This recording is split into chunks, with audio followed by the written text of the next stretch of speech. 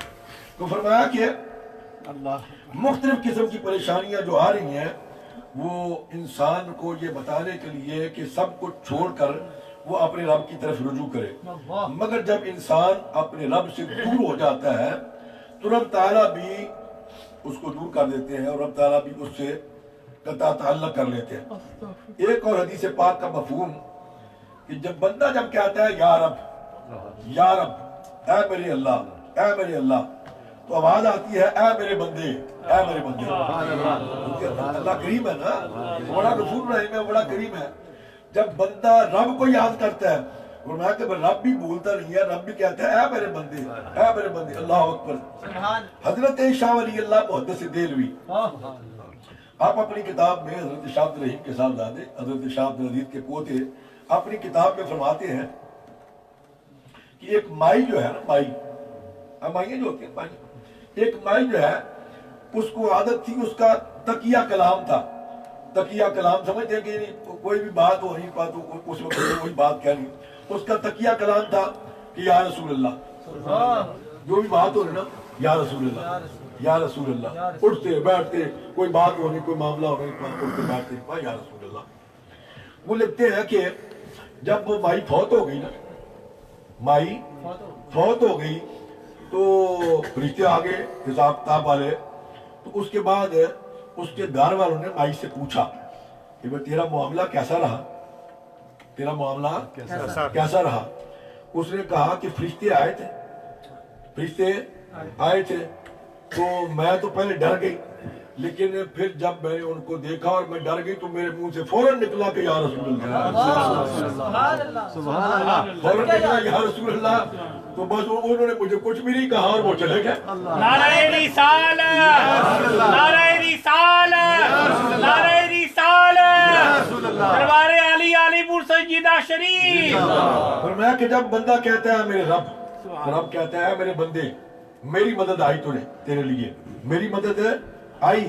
فرمایا کہ اب انسان جو ہے وہ اپنی زندگی کو بدلنے کے لیے تیار ہی نہیں ہو رہا تو اللہ کیا کرے؟ انسان کو چاہیے کہ وہ اپنی زندگی کو تبدیل کرنے کی کوشش کرے۔ فرمایا کہ اللہ کا اور انسان کیا چاہتا ہے، بندہ کیا چاہتا ہے کہ وہ اللہ کے قانون کو تبدیل کروائے، اللہ کے قانون کو تبدیل کروائے، اللہ کے قانون کو تبدیل کروانے کی فکر میں ہے، لیکن یاد رکھیں اللہ کا قانون نہیں بدلے گا، اللہ کا قانون نہیں بدلے گا۔ ہم بدلیں گے تو اللہ کریم فرماتے ہیں کہ میرے بندے تو بدل جا، تھوڑا سا سمجھ جا، پھر دیکھ میں تیری مدد کو کیسے پہنچتا، میری مدد کیسے تیرے پاس آتی ہے، میں کیسے تیری مدد کرتا ہوں۔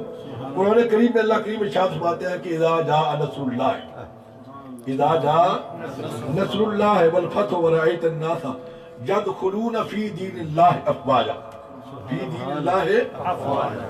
فرمایا کہ اس کا معنی یہ ہے کہ اگر تو بدلے گا اے انسان، اگر تو بدلے گا تو دین میں فوجوں کی فوجیں داخل کر دوں گا، دین میں فوجوں کی فوجیں داخل کر دوں گا، اور اگر تو نہیں بدلا اور میرے احکامات سے روگردانی کی، میرے احکامات کو چھوڑ دیا، تو فرمایا کہ پھر دین سے فوجوں کی فوجیں نکال دوں گا، اللہ دین سے فوجوں کی فوجیں نکال، یعنی مرتد ہو جائیں گے لوگ، ایمان چھوڑ بیٹھیں گے۔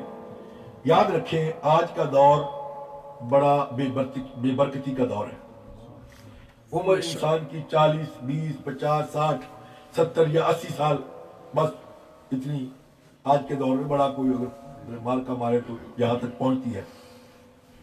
تو فرمایا کہ اور محسوس ایسا ہوتا ہے آج کے دور میں کہ یہ کل کی بات ہے، مثلا اگر کسی کی 70 سال کی عمر ہے تو ایسے ہی لگتا ہے جیسے کل کی بات ہے. آج صبح حاجی صاحب سے بیٹھ کے باتیں ہو رہی تھی تو ایسے ہی لگ رہا تھا جیسے یہ کل کی بات ہے. تو فرمایا ہے صحاح ستہ کی ایک حدیث پاک جس کا مفہوم یہ ہے کہ سرور کونین صلی اللہ علیہ وسلم نے فرمایا کہ قرب قیامت میں قیامت کے قریب سال ایسے ہوں گے جیسے مہینے، اور مہینے ایسے ہوں گے جیسے دن، اور دن ایسے ہوں گے جیسے شرارہ. دن ایسے ہوں گے جیسے شرارہ کیا ہے؟ یہ چنگاری نہیں ہوتی. چنگاری کبھی آپ نے پاکستان میں دیکھا ہوگا، آگ جلاتے ہیں نا تو چنگاری اڑتی ہے تو پھر نیچے سوا بن کے بیٹھ جاتی ہے. فرمایا اس کو شرارہ کہتے ہیں. فرمایا کہ دن ایسے ہوں گے جیسے چنگاری، یوں چمکتی ہوئی اوپر گئی، یوں چمکتی ہوئی اوپر گئی اور پھر نیچے بیٹھ گئی. تو فرمایا کہ ختم ہو گئی. اسی طرح فرمایا کہ جو رات گزر گئی اور دن گزر گیا پتہ ہی نہیں چلا. اسی طرح صبح اور شامیں آپ کی گزرتی جاتی ہیں، پتہ نہیں چلتا. بے برکتی کا دور ہے، قیامت قریب ہے. اور فرمایا کیونکہ ہر دور جتنا آگے جاتا ہے، جتنا آگے جاتا ہے، حضور نبی کریم صلی اللہ علیہ وسلم سے اتنا پیچھے ہوتا جاتا ہے. یعنی حضور سے اتنا دور ہوتا جاتا ہے. ہم حضور صلی اللہ علیہ وسلم کے دور سے اتنے دور ہوتے جا رہے ہیں اور اتنی برکتیں کم ہوتی جا رہی ہیں. حضور کے دور سے جتنا پیچھے جائیں گے اتنی برکتیں کم ہوتی جا رہی ہیں. آج کے انسان نے کثرت پر بھروسہ کر لیا. آج کے انسان نے کثرت پر بھروسہ کر لیا ہے، حالانکہ کثرت اور برکت میں بڑا فرق ہے. کثرت اور برکت میں بڑا فرق ہے. آج ہم کثرت کو برکت سمجھ بیٹھے، یہ بڑی سمجھنے والی بات ہے. کثرت کو برکت سمجھ بیٹھے ہیں. فرمایا کہ کثرت اور ہے اور برکت ہے اور ہے. کثرت اور ہے اور برکت ہے. اس کی بہت سی مثالیں دی گئی ہیں. میں ایک چھوٹی مثال آپ کو سمجھانے کے لیے عرض کر دیتا ہوں. کیا بات، سبحان اللہ. فرمایا کہ ایک کتیا جو ہوتی ہے، کتیا وہ سال میں 6 سے لے کے 5 یا 6 سے لے کے 10 اور 11 تک بچے دیتی ہے. 10 اور 11 تک بچے دیتی ہے. اس کے مقابلے میں ایک بکری جو ہے وہ سال میں 1 یا 2 بچے دیتی ہے. بکری سال میں 1 یا 2 بچے دیتی ہے. اب آپ بتائیں اپنے ایمان سے، کبھی آپ نے کتوں کے اجڑ دیکھے؟ پاکستان میں اجڑ یہاں تو خیر چلو دور ہوتی ہے نا، جنگل میں بکریاں شکریاں بیڑے ہوتی ہیں کہاں، لیکن پاکستان میں تو آپ نے دیکھا ہے نا کہ سڑک کے کنارے کنارے آپ جا رہے ہیں تو اجڑ آ رہے ہیں اپنا جناب. تو فرمایا کہ کتوں کے اجڑ کبھی آپ نے نہیں دیکھے، بکریوں کے اجڑ آپ نے دیکھے ہوں گے. اور پھر آپ کو یہ بھی پتا ہے کہ ہزاروں بکریاں یا بکرے روزانہ ذبح بھی ہوتے ہیں. ہزاروں نہیں بلکہ لاکھوں. پوری دنیا میں اگر آپ دیکھیں تو لاکھوں کے حساب سے روزانہ ذبح ہوتے ہیں، لیکن پھر بھی اس میں برکت ہے. اب یہ بھی میں عرض کر دوں برکت کیوں ہے. سبحان اللہ. میرے آقا کا فرمان ہے، کتا جو ہے کتا وہ پہلی رات جاگتا ہے، پہلی رات جاگتا ہے. اور جب تہجد کا وقت آتا ہے، سیری کا وقت ہوتا ہے، مثلا 3 یا 4 بجے کا ٹائم ہوتا ہے تو کتا سو جاتا ہے. کتا سو جاتا ہے. بکری جو ہے کبھی آپ تجربہ کر کے دیکھیں، بکریوں گالی کرتی رہتی ہے 5 دن کو، اور جب مغرب کے بعد عشاء کے بعد جو ہے نا وہ فوراً سو جاتی ہے. وہ فوراً سو جاتی ہے. جیسے ہی تہجد کا ٹائم ہوتا ہے تو وہ اٹھ جاتی ہے. جیسے ہی تہجد کا ٹائم ہوتا ہے وہ اٹھ جاتی ہے. فرمایا کہ اس لیے کہ وہ وقت ایسا ہوتا ہے جس میں اللہ کریم فرما رہے ہوتے ہیں کہ ہے کوئی مجھ سے مانگنے والا میں اس کو دوں، ہے مجھ سے کوئی رزق مانگنے والا میں رزق دوں، ہے مجھ سے کوئی دولت مانگنے والا میں دولت دوں، ہے مجھ سے کوئی صحت مانگنے والا میں اس کو صحت دوں، ہے مجھ سے کوئی اولاد مانگنے والا میں اس کو اولاد دوں، ہے کوئی بیماری سے شفا مانگنے والا میں اس کو شفا دوں. اب وہ عطا کا وقت ہوتا ہے. نعرہ تکبیر، نعرہ رسالت، نعرہ رسالت، فیضان حضور امیر ملت، جیوے. فرمایا کہ وجہ کیا ہے کہ وہ برکت کا ٹائم ہوتا ہے اور وہ عطا کا ٹائم ہوتا ہے جو انسان. اور آج کے دور میں بے برکتی کی سب سے بڑی وجہ کیا ہے؟ کبھی آپ نے توجہ نہیں کی، خیال ہی نہیں کیا اس بات کی طرف. بے برکتی کی بڑی وجہ یہ ہے کہ اکثر گھروں میں آپ یا تو ٹی وی پہ بیٹھے ہوئے ہیں، اب ٹی وی کا دور چلا گیا، اب آپ ٹیلی فون میں سارا کچھ آ گیا ہے، ٹی وی بھی آ گیا، فیس بک بھی آ گیا، واٹس ایپ بھی آ گیا، اس پہ لگے ہوئے ہیں، رات کو 12 بج گئے، 1 بج گیا، 2 بج گیا، آپ کو احساس ہی نہیں ہو رہا اس بات۔ اب 2 بجے یا 3 بجے اکثر یہی ہوتا ہے، 2 بجے 3 بجے سوتے ہیں۔ جب 2 بجے 3 بجے سوئیں گے تو پھر اٹھے گا کون؟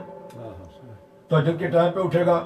پاکستان میں ہوتا ہوں نا، تو میں جتنی بھی محفلیں میری ہوتی ہیں، میں ٹائم دیتا ہوں، میں کہتا ہوں کہ بھائی میں ٹھیک 6 بجے یا 6:30 پہنچ جاؤں گا، ٹھیک 7 بجے نماز کے فوراً بعد پروگرام شروع ہو جائے گا، اور ٹھیک 11 بجے آپ نے 10 بندوں کو بلائے، 5 کو بلائے، ٹائم میں نے اپنے حساب سے دینا ہے، اور اگر مجھے ٹائم ملا تب میں گفتگو کر لوں گا، نہ بھی ملا تو میں نے 11 بجے صلاۃ و سلام پڑھ دینا ہے۔ سبحان اللہ، بے شک۔ بعض بندے کا شفیق کو پتا ہے، بعض بندے کہتے ہیں نو جی، میں نے کہا اس لیے کہ اگر 11 کے بعد ہم محفل کو جاری رکھتے ہیں، محفل لیٹ ہوتی ہے، تو صبح اکثر لوگ جو ہے وہ اٹھے گے نہیں، تو اس کا وبال جو ہے وہ ہمارے ذمہ آئے گا، اس کا وبال ہمارے ذمہ آئے گا۔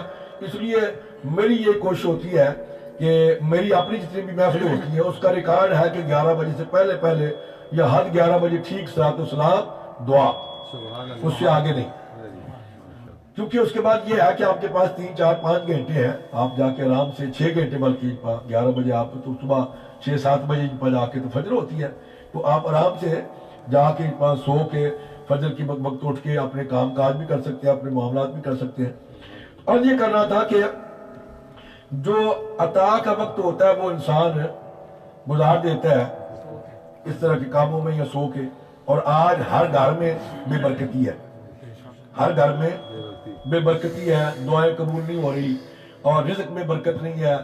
کل بھی میں نے عرض کیا تھا کہ ایک بندہ پرسوں میرے پاس آیا، کہنے لگا جی میں بڑا کمانا ہوا، 15 16 گھنٹے ٹیکسی چلانا ہوا، پیسے آتے بھی بڑے نے، اندر جی پیسے آتے بھی بڑے نے، لیکن پتہ نہیں لگتا کدھر جاتے، پتہ نہیں لگتا کدھر جاتے ہیں۔ یہ کیا ہے؟ یہ بے برکتی ہے۔ تو فرمایا کہ کثرت اور برکت میں ایک بات اور یاد کر لیں، سبحان اللہ، کثرت اور برکت میں ایک بات اور یاد کر لیں۔ آپ کو میں تمیز کرنے میں سمجھا رہا ہوں کہ آسانی ہو جائے گی کہ کثرت ہے یا برکت ہے۔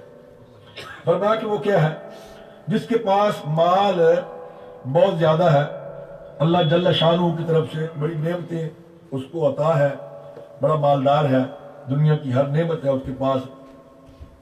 فرمایا کہ اگر اللہ تعالیٰ نے اس کو حلال اور جائز طریقے سے مال دیا ہوا ہے تو وہ مال انسان کے چین اور سکون کو تباہ نہیں کرے گا۔ یہ تمیز میں آپ کو بتا رہا ہوں، کثرت ہے کہ برکت ہے، تمیز ایسا بتا رہا ہوں کہ کثرت ہے کہ برکت ہے۔ اگر آپ نے یہ دیکھنا ہے کہ کثرت ہے یا برکت ہے تو فرمایا کہ یہ سمجھ لیں کہ اگر آپ کے پاس اللہ نے بڑی دولت دی ہے، بڑا مال دیا ہے، مالدار ہے، گاڑیاں ہیں، کاریں ہیں، کوٹھیاں ہیں، بینک بیلنس ہے، سارا کچھ ہے، تو آپ یہ دیکھیں کہ وہ مال جو اللہ نے آپ کو دیا ہوا ہے اس نے آپ کے سکون کو برباد تو نہیں کیا، اس نے آپ کے سکھ چین کو برباد تو نہیں کیا۔ اگر آپ کا چین لوٹ لیا ہے تو فرمایا کہ سمجھ لیں یہ کثرت ہے، برکت نہیں ہے، یہ کثرت ہے، برکت نہیں ہے۔ اور جس مال نے چین کو لوٹ لیا وہ کثرت ہے۔ اللہ اکبر۔ حضرت ہمارے سلسلہ آگے نقشبندیہ کے بہت بڑے بزرگ حضرت خواجہ عبید اللہ احرار، حضرت خواجہ شجرہ شریف، آپ پڑھتے نہیں ہیں، کرے کیا بندہ، آپ توجہ نہیں کرتے اس طرف۔ شجرہ شریف اگر پڑھا کریں جناب، مرید ہونے کا مقصد یہ ہوتا ہے کہ پیر سے بندہ فیض حاصل کرے۔ سبحان اللہ۔ آج آپ نے مرید ہونے کا مقصد یہ سمجھ لیا ہے کہ بس جی آپ اپنے کاموں میں لگے ہوئے ہیں، اور جس پیر نے آپ کو ٹیلی فون وغیرہ کر لیا، کوئی جوڑا کپڑوں کا لا کے دے دیا، بس آپ سمجھتے ہیں کہ یہی پیری مریدی ہے جناب۔ حالانکہ یہ دنیاوی مال ہے، دنیاوی چیزیں ہیں، پیر سے دین حاصل کرنے کے لیے، وجود و برکات کے لیے، اللہ اس کے رسول کی محبت کے لیے، اللہ اس کے رسول کی محبت کے لیے۔ حضرت خواجہ عبید اللہ احرار، حضرت مولانا عبد الرحمن جامی کا نام تو آپ سب نے سنا ہوگا، عبد الرحمن جامی، نسیمہ جانب بطحا کیا فرماتے ہیں؟ نسیمہ جانب بطحا گزر کن احوال محمد را احوال محمد را خبر کن. اللہ اکبر. حضرت حاضر رومی جامی حضرت عبد الرحمن جامی مرشد کی تلاش میں مارے پھر مرشد کی تلاش میں ہے کہ مرشد کامل مل جائے تو میں اس کی بیعت کر لوں. آج کے دور میں ہم اس بات کا اہتمام ہی نہیں کرتے، خیال ہی نہیں کرتے. جڑا کوئی جلیاں مارنے والا بہتا ہی جناب نظر آیا سمجھنے کہ یہ پی رہی جناب، جڑا کوئی جناب اور اس طرح کا بندہ نظر آیا سمجھنے کہ یہ پی رہی جناب. حالانکہ کل جہاں سے بات اس طرف کو آئی تھی نا، اگلے مہینے انشاءاللہ وہیں سے پھر بات آئی. صاحب یاد کروانا ہے آپ نے، جہاں سے بات اس طرف آئی تھی نا، آپ کو پتہ ہے نا، وہیں سے پھر انشاءاللہ اگلے مہینے وہاں سے بات سٹارٹ کر کے آگے عرض کروں گا اس میں کہ پیر کی صفات کیا ہے، پیر کی خوبیاں کیا ہے، مرید کی صفات کیا ہے، مرید کی خوبیاں کیا ہے، پیر کیسا ہونا چاہیے اور مرید کیسا ہونا چاہیے. سبحان اللہ سبحان اللہ. تو فرمایا کہ حضرت عبد الرحمن جامی جگہ جگہ پھر رہے ہیں، کوئی بات نہیں بن رہی. بہت بڑے عالم دین بھی ہے. کسی نے بتایا کہ فلاں جگہ پہ چلے گئے، تو وہ کہتے ہیں کہ میں لکھتے ہیں کہ میں صبح صبح سفر شروع کیا اور گھر سے کچھ ناشتہ واشتہ کر کے نکل پڑا، اور کوئی 12 کے قریب میں وہاں پہنچ گیا. 12 کے قریب وہاں پہنچ گیا. سبحان پورا ہو جاؤ بس کیسے نہیں کر لو کام پورا ہو جاؤ تھوڑا سا. اب سب تھی آؤں ہو جاؤ نعمان شاہ صاحب ہوتے اب سر ادھر ہو جاؤ آشا مجھ کے آؤں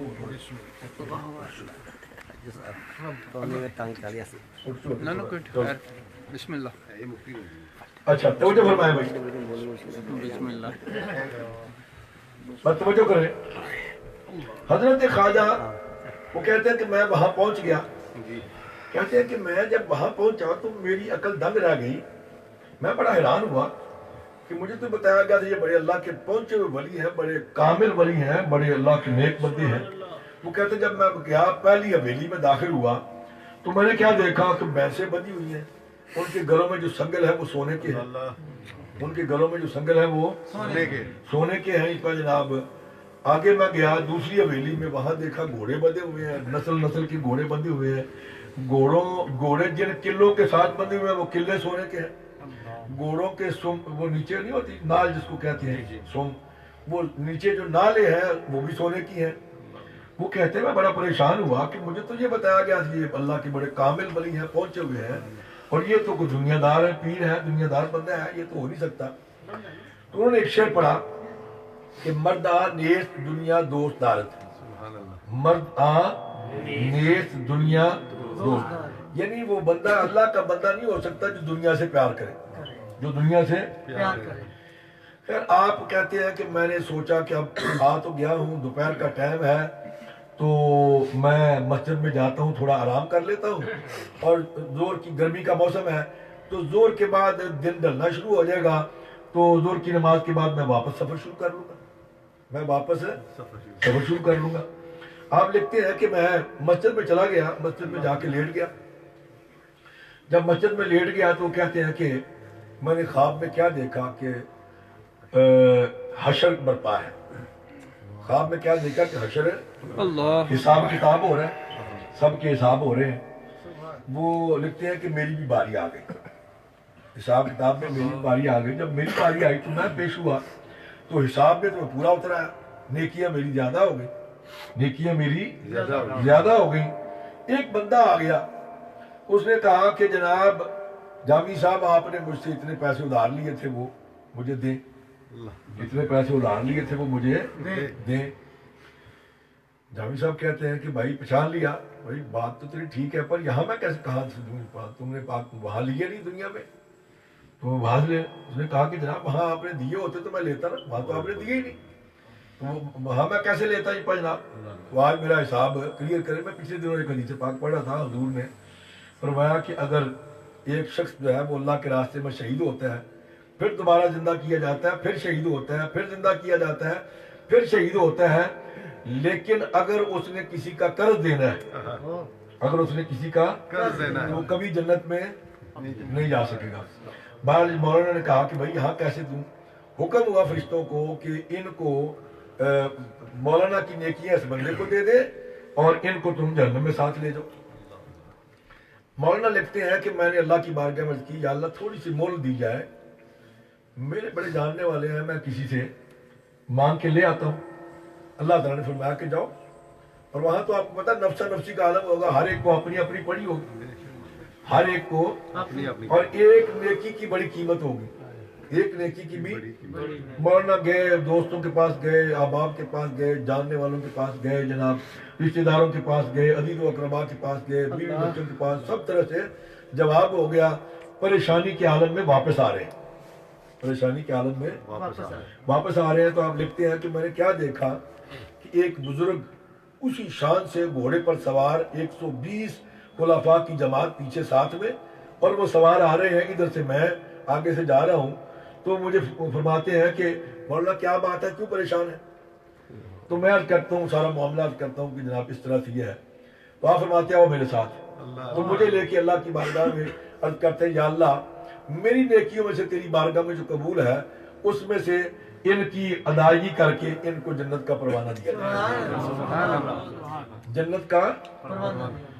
مولانا لکھتے ہیں کہ وہ کاغذ مجھے مل گیا، جنت کا پروانہ مجھے مل گیا، میرے ہاتھ میں آیا تو ادھر سے اذان ہو گئی۔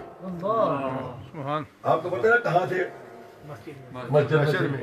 وہ کہتے ہیں میں وہ پروانہ میرے ہاتھ میں آیا تو اتنے میں اذان ہو گئی۔